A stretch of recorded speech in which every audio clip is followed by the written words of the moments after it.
So viewers, previously I showed you the Android app and how to use it. Since I don't actually have Chrome OS or these other devices, I can't demonstrate or give you an idea about those right now. However, I do have Windows, so today I will show you how to install it on Windows and guide you through the entire process. Let's go ahead and download the Windows application. If you want to use it on Windows, you can download the application directly from here or use the IPv2 setup. We will scroll down to the bottom. As you can see right here, we have the Windows app option. Let's download it now. The download has started. Okay, the download is now complete. Now let's open the file. I already had it in my folder, but I'm double-clicking it to open the setup wizard again. You'll see an installation window like this pop up. When this window appears, just keep the installation path as default and simply click on Install to proceed. The installation has started. You can see it's copying the new files, creating shortcuts, and it's done. Now click on Open. We are opening the app now. It might take a few seconds to load up. Once it opens, you need to log in with your ID and password. So I'm retrieving my credentials to log in now. I am entering the email address, user ID, and password. Now I've clicked Login here. So after clicking Login, we will wait a little because sometimes logging in takes a bit of time. Like right now, as you can see, it has connected. So once it's connected, let's view this on a larger scale. I'll maximize the screen to make it easier for you to see.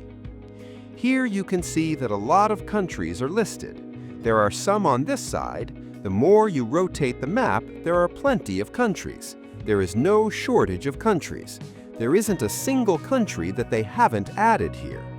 However, let me mention beforehand that everything here uses virtual IPs. Here you can see the kill switch. If you have very important work to do, definitely make sure to turn the kill switch on.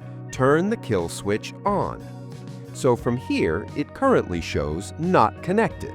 And towards the top, right here, you can see the connect button. So select the specific country you wish to connect to and then establish the connection. Now, how do you select a country? To select a country, the country list is actually right here in this section, right here. I was looking at the wrong place earlier, sorry. Right here is the country section. If you go here, you will find countless names, okay? You'll find countless names here. There are many countries, and within each country, there are many servers available. You can see here, for example, Poland has 37 servers, okay? And this one has 2, for instance, Saudi Arabia. So now, right here, you can see another option, this one. You can see another option here called Double Hop. So for those of you who need Double Hop, you can also use Double Hop from right here. Meaning, for the first hop, suppose you select this country, and for the second hop, you select Boston. Now just hit Connect. This is essentially what Double Hop is. First, one VPN will connect, and then another VPN will connect on top of that. It makes tracking completely impossible. There, it's connected now. Now, if we return to home, you can see here, let me minimize this a bit. Now, if we come to the home page, you can see that our bandwidth meter is running right here. And if you turn on the kill switch from here, then you'll see that you are completely secure. Okay, look here. The United States of America has turned yellow, and the other locations I selected have also turned yellow.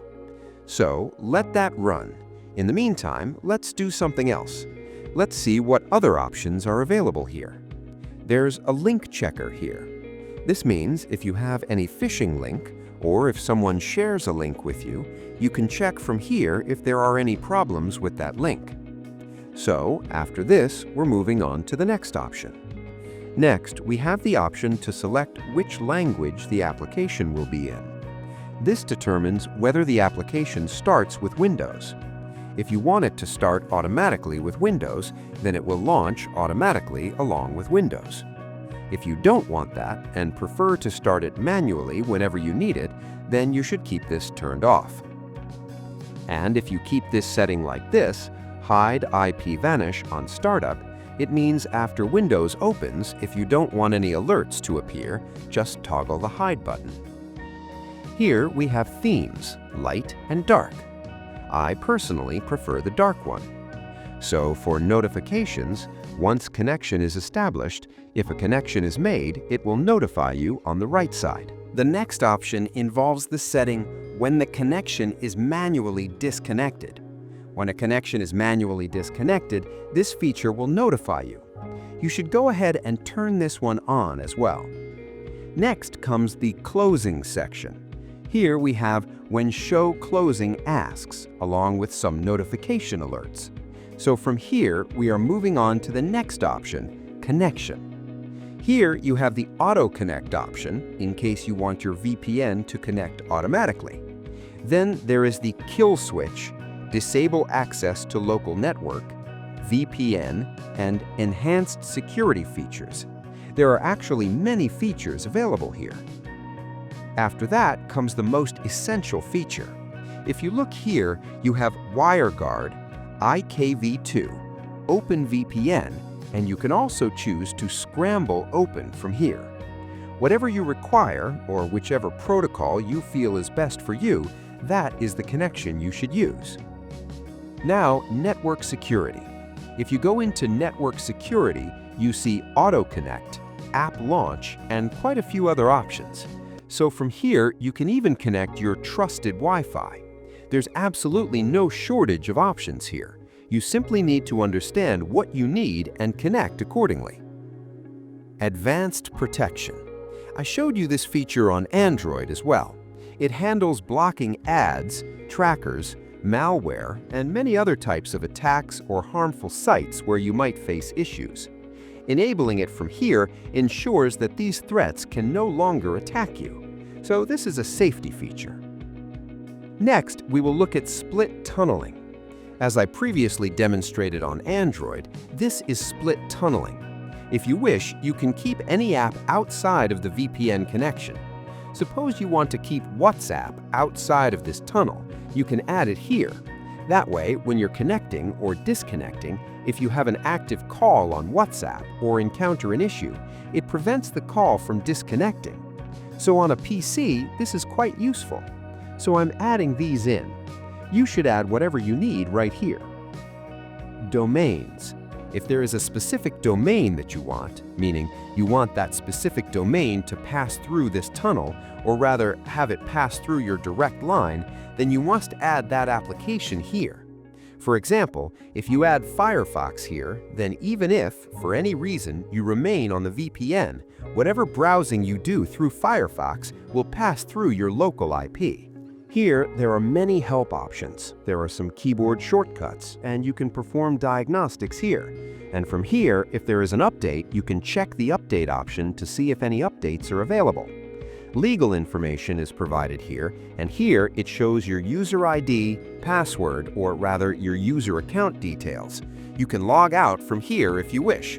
Alternatively, you can go to Manage Account. So if we go to Manage Account, it directly forwards us to our website for account management. As you can see, we have logged in to the website. So there's a second option for how we can connect to Windows, and I will show you that as well. But before that, we have pretty much covered everything here, so we've reviewed this.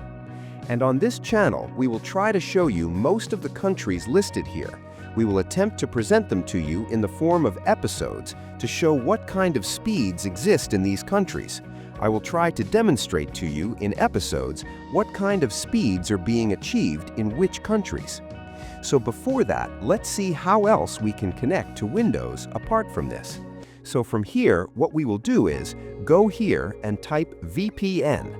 I will type VPN here. After writing VPN, a Windows option like this will appear on our screen. Once it appears, we'll select the Add a VPN Connection option. We'll select Windows, Built-in, and here we can name it whatever we want. I'm writing IPVanish here. Next is the server name or address. For this, what we will do now is, for the server name and address, we need to go back to these places right here. As you can see, there are many server names and addresses here. Suppose I take a Canadian address from here, so I'm copying this. I have copied it. And after copying, the user ID and password fields will remain here. For VPN type, we'll select IKEV2. We'll choose this one. And here, we'll paste the server name that we just copied. And here, we'll enter our username, the ID associated with our email address, and we'll also enter our password here. Take a look. I'm entering the password here. After entering the password, I'll click Save. Now you can see IPVanish listed here, and I'm clicking Connect. After clicking Connect, watch to see if it connects. So as you can see, mine has actually connected, since it is connected. In this case, if we click Go here, we will see which IP we are connected to. As you can see, we are connected to this IP, the one starting with 173. So now we can see our speed picking up, and this is actually routed directly through Windows' own protocol. You can check here. Let me show you again. IPVanish is connected, okay? It is running through Windows' own protocol. Now, if we navigate from here, again, to VPN, change adapter options. So here you can see the traffic is passing through IPVanish and the internet is being received here. So it is connected. So if we now go to hooer.net, even on hooer.net, we can see right here that we have successfully connected to Canada. So in this way, you can also manually connect with Windows very easily. So if anyone has any questions, definitely contact us via the video description or through our WhatsApp number, or leave a comment on our video. We will try our best to reply to those comments and resolve your issues. That's all for today. I might have left some things out or missed a few details. So next time, I will try to cover those topics or provide a solution. Ta-ta, goodbye.